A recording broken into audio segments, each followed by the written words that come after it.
Pemirsa, kita akan masuki kabar 6 penambahan. Pemerintah Kota Banjarmasin terus berupaya mensosialisasikan normalisasi Jalan Pasar Lama Laut, Kelurahan Pasar Lama, Banjarmasin Tengah. Diharapkan pedagang nantinya bisa memahami normalisasi jalan tersebut demi kelancaran berlalu lintas.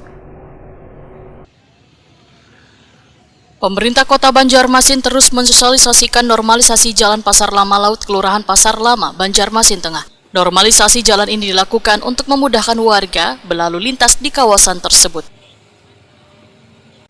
Kepala Bidang Lalu Lintas Dinas Perhubungan Banjarmasin, Febri Graha Utama, Waitakon di Prima TV, tengah hari Jumat 1 Maret 2024 memadahakan, sejauh ini sosialisasi mengenai pengembalian fungsi jalan di kawasan Pasar Lama Laut sudah dilakukan secara simultan bersama dinas terkait lainnya.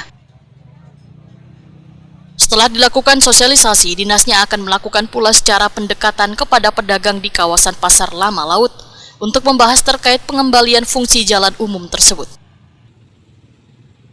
Menurut Febri Graha Utama, setelah dilakukan pendekatan, maka penertiban pun akan sesegeranya dilakukan selambat-lambatnya pada bulan Mei 2024 mendatang. Febri Graha Utama menyatakan penertiban ini sudah sesuai dengan prosedur atau aturan yang berlaku. Adapun normalisasi yang akan dilakukan di sepanjang Jalan Pasar Lama Laut adalah sekitar 300 meter dengan lebar jalan maksimalnya 6 meter, sesuai klasifikasi dari Dinas Pekerjaan Umum dan Penataan Ruang Banjarmasin. Untuk Jalan Pasar Lama itu terkait normalisasi, yang pertama memang tahapan sampai bulan ini masih tahapan sosialisasi.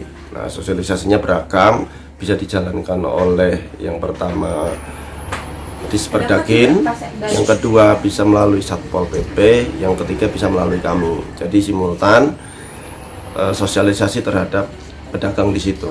Setelah sosialisasi nanti kita akan melakukan pendekatan lagi bagaimana nanti terkait jalan itu normal kembali. Apakah nanti ada penertiban, ataukah nanti ada dengan sadar sendirinya bisa balik seperti itu. Cuma untuk di deadline memang di timeline kita di bulan Mei, memang bulan 6. Penertibannya itu malah? Ya, bulan 5, sorry. Febri Graha Utama berharap pedagang bisa memahami normalisasi jalan tersebut demi kelancaran berlalu lintas di kawasan Pasar Lama, Banjarmasin Tengah.